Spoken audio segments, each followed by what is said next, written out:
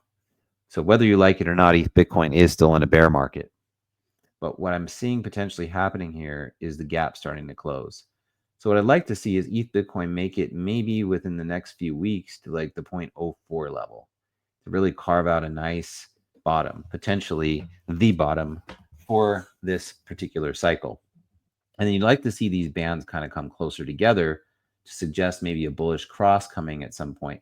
I don't know if that will be the bullish cross. I think it'll probably get invalidated, and ETH Bitcoin will probably come back down one more time, probably in the beginning of the year, or could it be, could even be Q2. I mean, I don't know exactly the time frame on that, but I would be skeptical that ETH Bitcoin now just runs off to new highs. I think it's going to take time. I think it's going to take quite a few months for that to happen. So, but it is nice to see how low we've gone and just kind of see this like bottoming formation that appears to be taking place. We can take a look under the hood. Stochastic oscillator would be a good place to look. And you can see ETH Bitcoin spend a lot of time at these very low levels, and it's starting to find its way out, it's starting to fight with this downward momentum. There haven't been too many times in ETH Bitcoin's history where it's been this beaten down. I mean, you can see in 2018, it was beaten down nearly half a year, and then it jumped, So how long has ETH Bitcoin been beaten down here? Okay, it was beaten down quite a bit in 2023. It's been beaten down for a while, but this is a nice bull formation. High probability that we have some beautiful moves coming soon from ETH Bitcoin. And I've said that. I've said it's very likely to have a sudden mean reversion. And one of the reasons why I said that had to do with the reverse Chandé momentum oscillator on the 2-week time frame.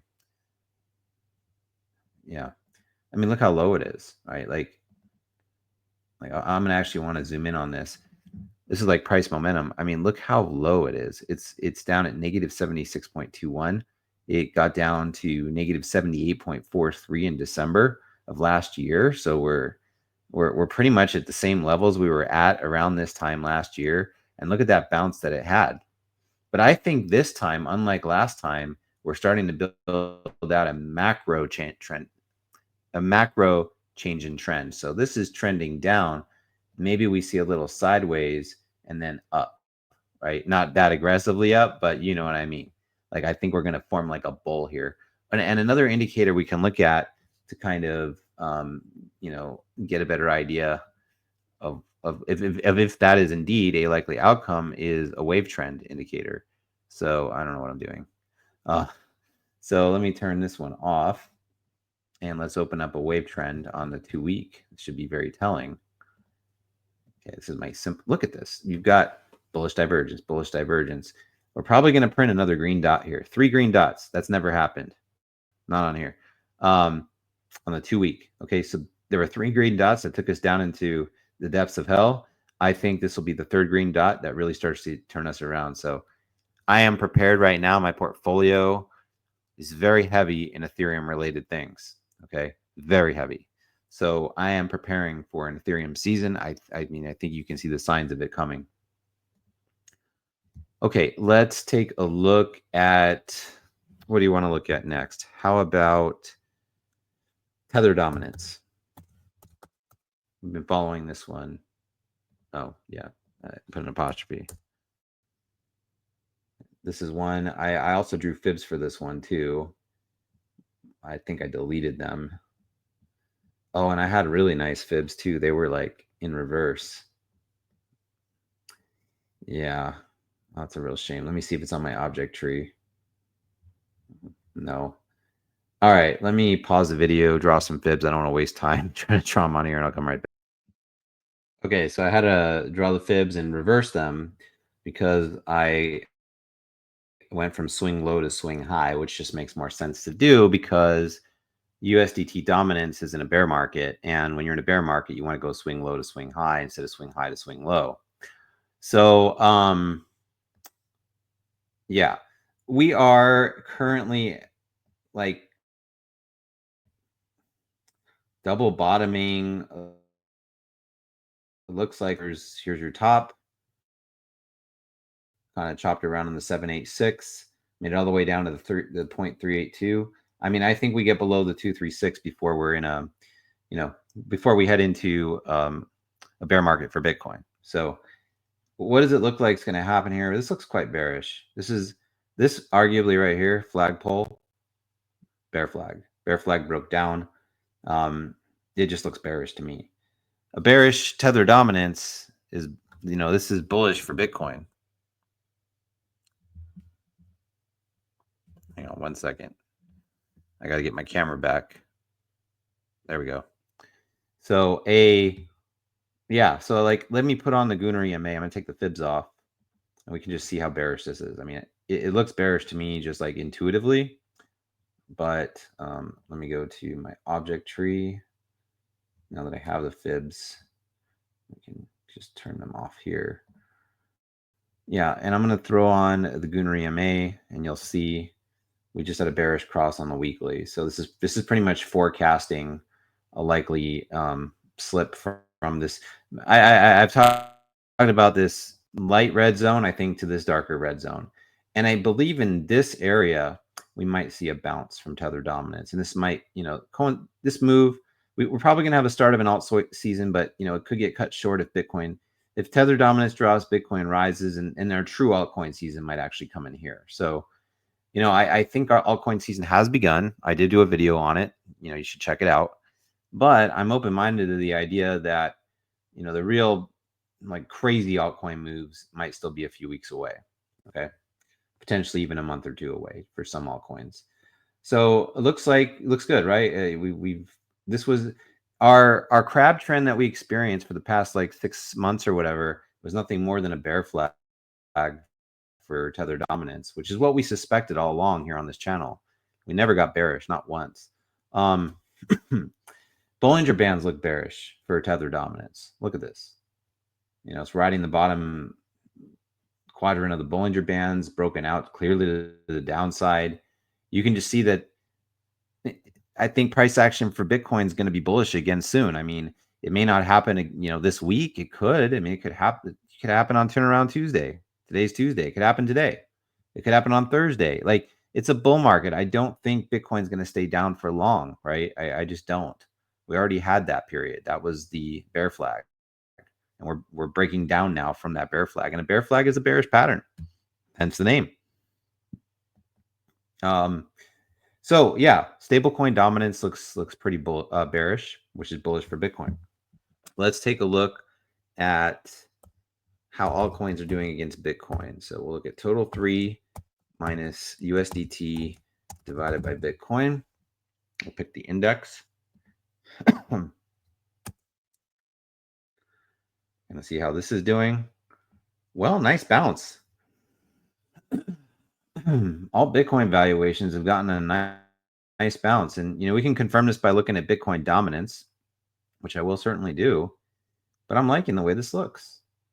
Should I draw new fibs? Well, let's draw bottom to top fibs, since it's arguably, in a bear market till proven otherwise. I have it on 0.5 fib. This is good. This is good news.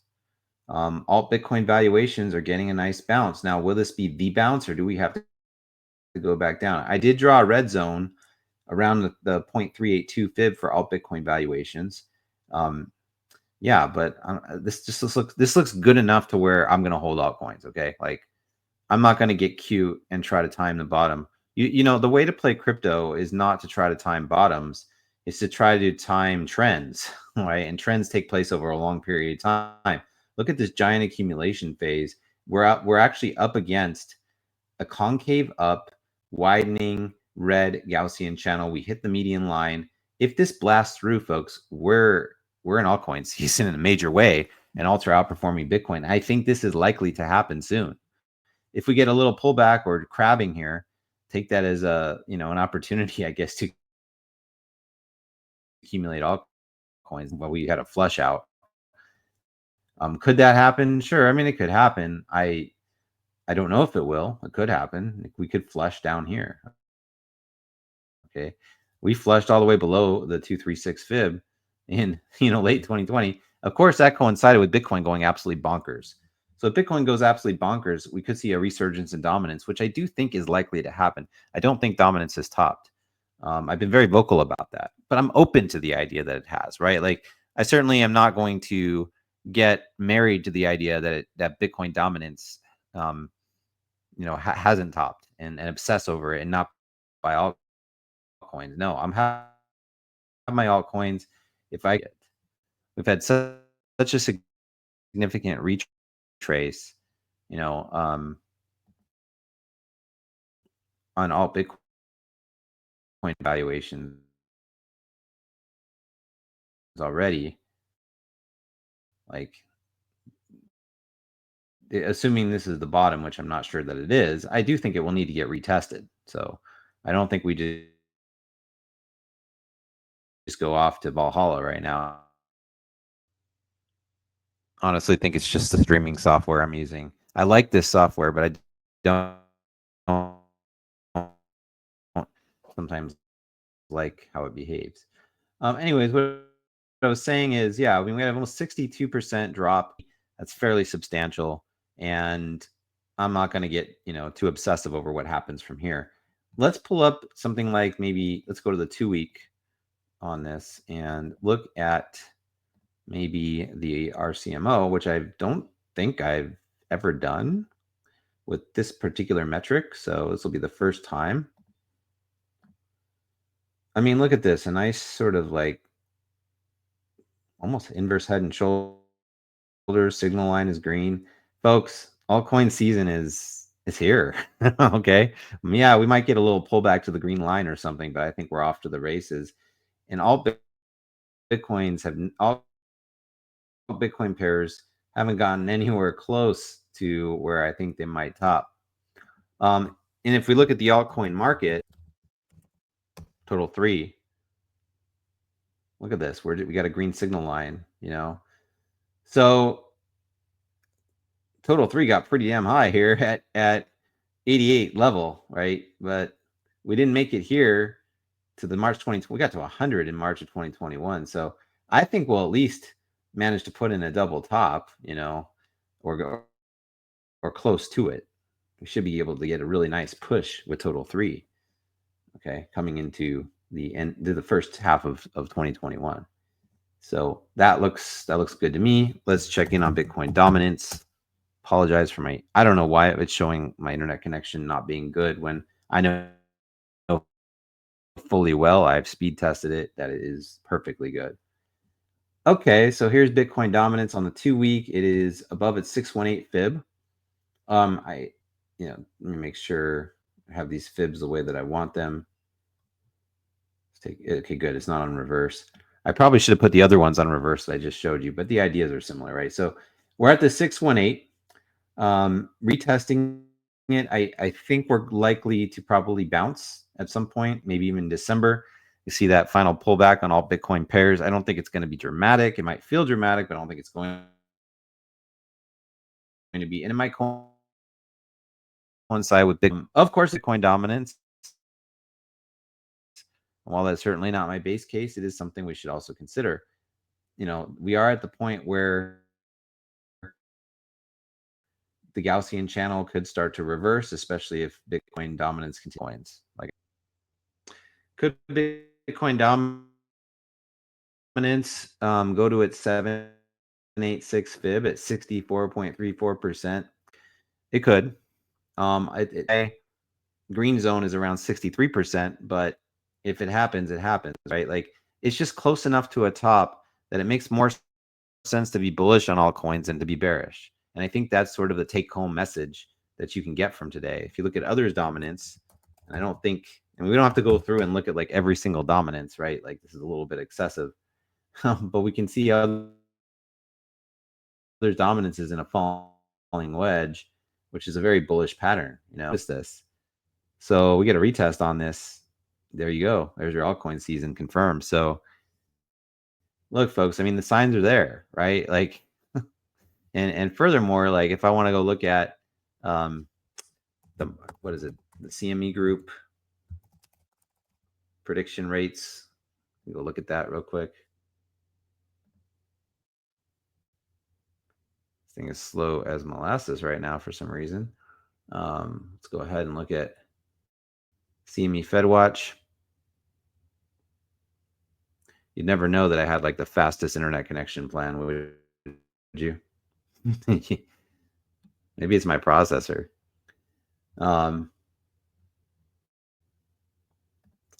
Okay. So let's go ahead and look at the probabilities. Okay, so here's the probabilities of rate cuts. CME Group thinks that there's a 60% chance of a 50 basis point rate cut. So if you look at the probabilities, sorry, I guess this would be, what is our current rate? I actually forgot it. Let me go check that.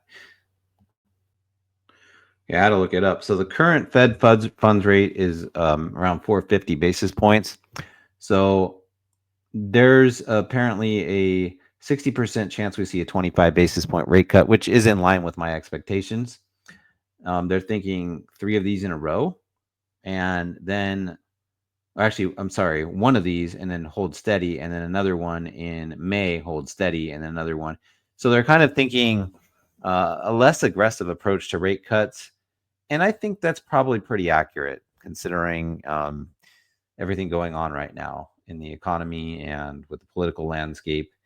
Seems to be a pretty likely outcome. So this should bring in a pretty favorable time for crypto and the traditional markets. I would anticipate some kind of slowdown probably to happen in Q2 like it usually does, which would be healthy if crypto goes crazy between now and then. But yeah, things are looking good, folks. I mean, I think again, you want to focus on the big picture. Try not to get too granular with trying to time the market. Don't try to time things exactly right. You'll never get it exactly right, and you'll probably miss out. Like I think a lot of people are getting burned right now who are like, oh my gosh, like old coins are waking up, like Cardano and Dogecoin, and they're starting to like ape into these things only to find that they're starting to retrace. And a lot of that could have to do with Bitcoin pulling back. I'm not saying they're about to go to, oblivion. They're not. I think they're going to pump all cycle long. But you just have to be careful. Whatever the compelling narrative of the moment is, it's probably, too late. So I'm seeing early signs of altcoin season. I called it on my video. I'm seeing it continue here. Bitcoin could slow down a little bit, which would be really good for alts. I think my base case is that Bitcoin does break 100,000 before the end of the year. Probably takes all Bitcoin pairs down again. To some maybe higher low, double bottom, something like that. Potentially a lower low, but whatever it is, I don't think it's going to be that dramatic. And Bitcoin makes its move. I think the highest I could see Bitcoin going by like the end of the year is about, or even Q1 is probably around 117, 118,000. That is the very top of my linear regression channel that I've shown on videos in the past. The highest I could see Bitcoin going before getting a substantial pullback, if it should maybe pause here for a little while and maybe even pause at 118, would be around 130 something thousand before we could see something a little more substantial of a pullback. And I'm thinking, that's likely to happen probably at, late Q1, somewhere around there. So those are my thoughts. These are my market thoughts. Basically what I'm seeing is that Bitcoin looks very strong, still looks super bullish. This little pullback we're having it's really nothing in the grand scheme of things. It's healthy. I've got to digest that move that we just had. It's ridiculous to think that we could just keep going up. That periods like that are very short lived. And ETH Bitcoin looks like it's putting in some kind of bottom. And while I think it is likely to put in a double bottom or maybe a higher low or something, it's it's signaling me along with total three Bitcoin, Bitcoin dominance, all that stuff is just saying, hey, probably a good time to have altcoins. So I'm not going to fight the trend. I'm going to ride the trend and try to get in a little bit early so that I can reap the rewards of that. Now, of course, you should do your own research and decide what makes the most sense to you and proceed accordingly, because nothing I'm telling you is financial advice at all. This is just my interpretation. So I would encourage you to, discuss your thoughts with me in the comments. Also, would love to have you in my Telegram group. We've got some really fantastic people there, totally free. We've got several market analysts, and they do daily chart updates. I have voice notes I leave in there. So again, it's the Crypto Simulation Telegram group. You don't want to miss it. And link is in the video description. Also encourage you to subscribe to my channel if you enjoy the content, and you can be notified of more content like this. If you like comprehensive market overviews, I know these videos are a little bit long and people don't always like that, but I think in cases like this, we really need to look at all aspects of the market before we make any calls. I don't really understand these people who do like 3 or 4 minute videos, hype videos. It really doesn't accomplish much except maybe pumping their own bags. And that's not what we're about here. We're about data-driven analysis and helping you to learn how to make your own decisions and form your own opinions of the market, and helping provide you with the tools to do that and the confidence to do that. You'll find that in the Telegram. So join it. And yeah, that's about it. So like and share this video if you enjoyed it. And I will see you again next time. And again, if you stayed all the way to the end, I'm talking about you, Tyler Durden, then please leave me a comment about the streaming quality. I know that on my end, it showed me cutting in and out a little bit. I don't know how that's going to come across to you. So sort of like weird things with my internet connection. And also the quality of my the resolution of like the fibs and stuff like that and prices appeared much clearer for me on this end than they usually do. So I'm hoping that was the case for you as well. So please let me know about that. I definitely want to know. All right, I'll see you guys next time. Bye.